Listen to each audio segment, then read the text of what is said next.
Welcome back to my channel, and welcome if you are new. Thank you so much for clicking on this video. And this is part 2 to Canada's urban legends and myths. And I'm gonna tell you, this is definitely a spooky one. I did a lot of research for this. You won't believe what I found. So the first one is the UFO sighting that is gonna blow your mind. Falcon Lake incident is Canada's best documented UFO case even 50 years later. Stephen McCallick was an industrial mechanic by trade and an amateur geologist who liked to venture into the wilderness around Falcon Lake, about 150 kilometers east of Winnipeg, to prospect for quartz and silver. And he was doing so, he was on one of his wilderness adventures at night when he was startled by a herd of geese or whatever flying away really quickly, and it startled him. According to his accounts, as reported in newspapers at the time and since repeated in books, magazines, and on TV shows like Unsolved Mysteries, Stephen looked up and saw two cigar-shaped objects with a reddish glow hovering about 45 meters away. One descended, according to Stephen's account, landing on a flat section of rock and taking on more of a disc shape. The other remained in the air for a few minutes before flying off. Believing it to be a secret US military experimental craft, Stephen sat back and sketched it over the next half hour. Then he decided to approach, later recalling the warm air and smell of sulfur as he got closer, as well as a whirring sound of motors and a hissing of air. He also noted a door on the side with bright lights inside and said he heard voices muffled by the sounds from the craft. Inside, Stephen said he saw light beams and panels of various colored flashing light, but could not see anyone or any living thing. When he stepped away, 3 panels slid across the door, opening and sealing it. He reached to touch the craft when he said melted the fingertips of the gloves he was wearing. The craft then began to turn counterclockwise, and Stephen says he noticed a panel that contained a grid of holes. Shortly afterward, he was struck in the chest by a blast of air or gas that pushed him backwards and set his shirt and cap ablaze. He ripped away the burning garments as the craft lifted off and flew away. Disoriented and nauseous, Stephen stumbled through the forest and vomited.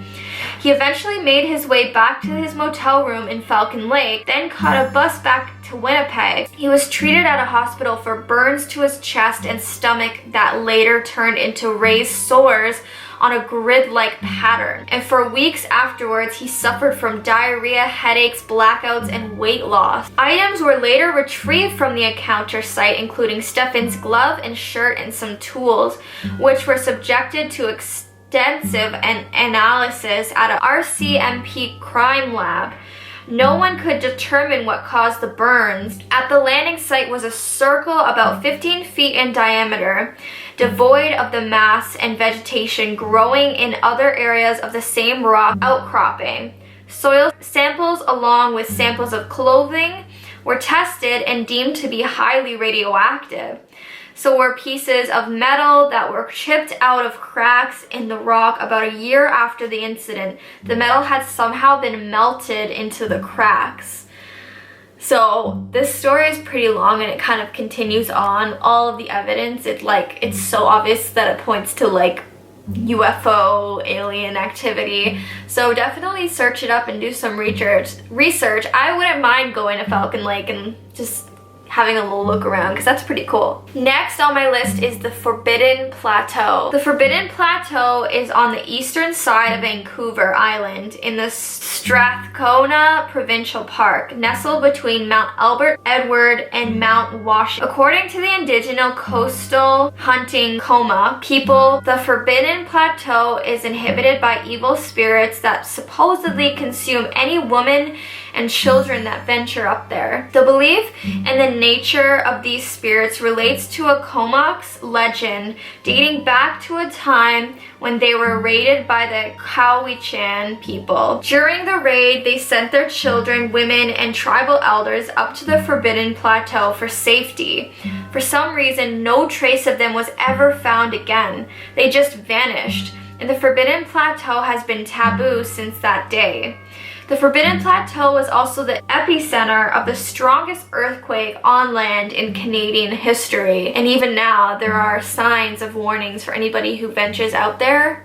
Do not go into the Forbidden Plateau, guys. Next is the ghost girl of Old Finch Road. The legend goes that a girl was murdered there and her ghost now haunts the spot. The most common element that we've heard to do with this story is that the murder happened on the girl's birthday, and if you sing happy birthday at the bridge, you will either hear her scream or you will hear her crying. This legend has expanded to include a local piece of graffiti. On a rock is painted in large letters, happy birthday, and then a name. Most often the name is said to be Sue or Susie. The legend says that Susie was killed here and murdered, and her murderer painted this as a final indignity to the girl. Weird noises like moans and groans are regularly heard at the cemetery by the church on Old Finch.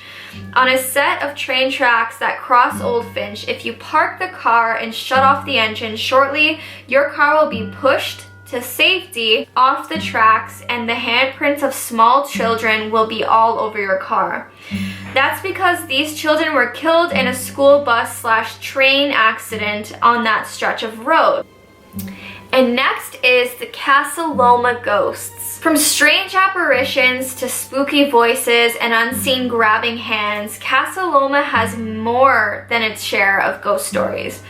Staff and guests at this historic castle have shared enough stories of seeing a mysterious lady dressed in white, hearing the mutters and sighs of a man near the stables, or having other paranormal experiences that it gained a reputation as a supernatural hotspot. There have been plenty of Casa Loma ghost stories that pop up from time to time, such as the appearance of a man tending to the gardens in the indoor conservatory, or the sound of children's voices when no children are around.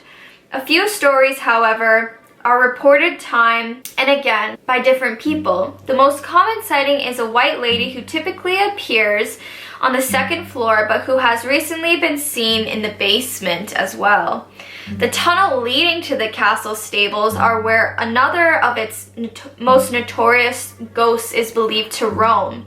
Many have reported feeling as though they had been grabbed or had their hair pulled in the tunnel, which is so creepy, oh my gosh. And next is the Fairmont Hotel ghosts. And this is the Fairmont Hotel in Banff, and it's very famous for being haunted. Probably one of the most haunted places in Canada. First is the Bride. Probably the most famous of all the spirits residing in the Fairmont Banff Springs. The story of the ghost bride dates back to the late 1920s. The story goes that on the young couple's wedding day, the bride, decked out in her wedding gown, descended one of the hotel's marble staircases. Something startled her, causing her to slip and fall. Some say she caught her heel in the hem of her dress. Others say her dress brushed up against a candle's flame. Whatever the cause, the end result is the bride died on those steps. Since then, hotel staff and guests alike have reported seeing a veiled figure moving up and down the stairs, or seeing a figure in a wedding dress dancing in the ballroom upstairs, pining for the first dance with her husband that she never had. That is so sad. That makes me want to cry. The next ghosts are found in the bar area of the hotel. The first reported ghost is that of a caring barman who is often reportedly seen lurking around the bar area of an evening. He's noted to talk to people when they have had one to too many drinks and ask them to go to bed. And if that wasn't creepy enough, there is also a headless musician who somehow can still blow into his bagpipes dead and headless. And perhaps the worst of the hauntings are in the rooms. While they'd rather not mention room numbers, there are specific rooms that staff say are haunted. Guests have reported having their pillows yanked out from under their heads while they're sleeping, or even being pushed off the bed by some unseen entity. Whatever spirits haunt that room, it's safe to say that if they can't rest in peace, they want to make sure you won't either. Another room that shall remain numberless has a story with many variations, but the gist of it is that an entire family was murdered there, and ever since then, guests in the room have reported being awakened by screaming. When they turned on the lights, they would see bloody handprints on the mirrors. Depending on who tells the story, the handprints either disappeared after the hotel staff had a chance to clean them or wouldn't come off at all. In any case, if you visit the floor where the room should be, you'll find it's been completely covered and is inaccessible from the hallway, which is either to keep guests out of the supposedly haunted room or due to renovations, depending on who you ask. And last but not least is the Montreal famously haunted graveyard. Located high up in the slopes of Mount Royal, the Protestant Mount Royal Cemetery is rumored to be one of the most haunted places in Montreal. Often described as a city of the dead overlooking a city of the living, it is reportedly home to many ghosts, fairies, and other mysterious apparitions. Haunted Montreal recently received an anonymous letter from a former Westmount High School student who had a terrifying experience in the graveyard. The letter writer claims that a spirit followed him or her home following a visit to the cemetery. After going to sleep, the author was woken up by a ghost male figure who was quietly uttering his or her name. Drenched in sweat from fear, the letter writer found the strength to flick on the light switch only to realize there was nobody present. And telling Haunted Montreal his or her story, the author joins a long list of others who have experienced ghostly and paranormal activity in the Protestant Mount Royal Cemetery.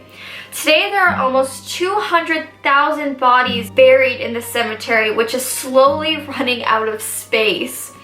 Legend has it that just after sunset, shadowy figures begin roaming the graveyard and lingering on its bluffs. Strange undead entities have also been wandering through the cemetery, and at night there are reports of paranormal shadows flickering about.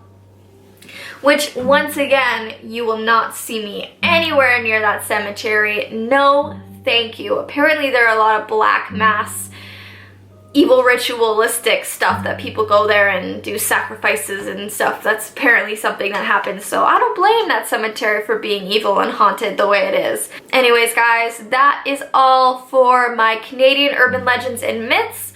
Let me know what you guys want to see next as far as my urban legends and myths series is going. I'd like to cover it all. It's very interesting for me to research it and read up on things.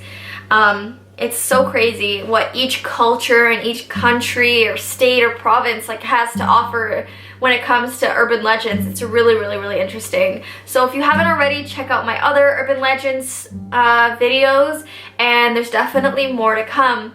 So thanks again. If you enjoyed this video, please click that thumbs up button and click subscribe if you haven't already, and click the notification bell because I do make videos every single week. And don't forget to check out my merch. It is in the description box below, the link. Go and check it out, and have an amazing rest of your day. Bye guys.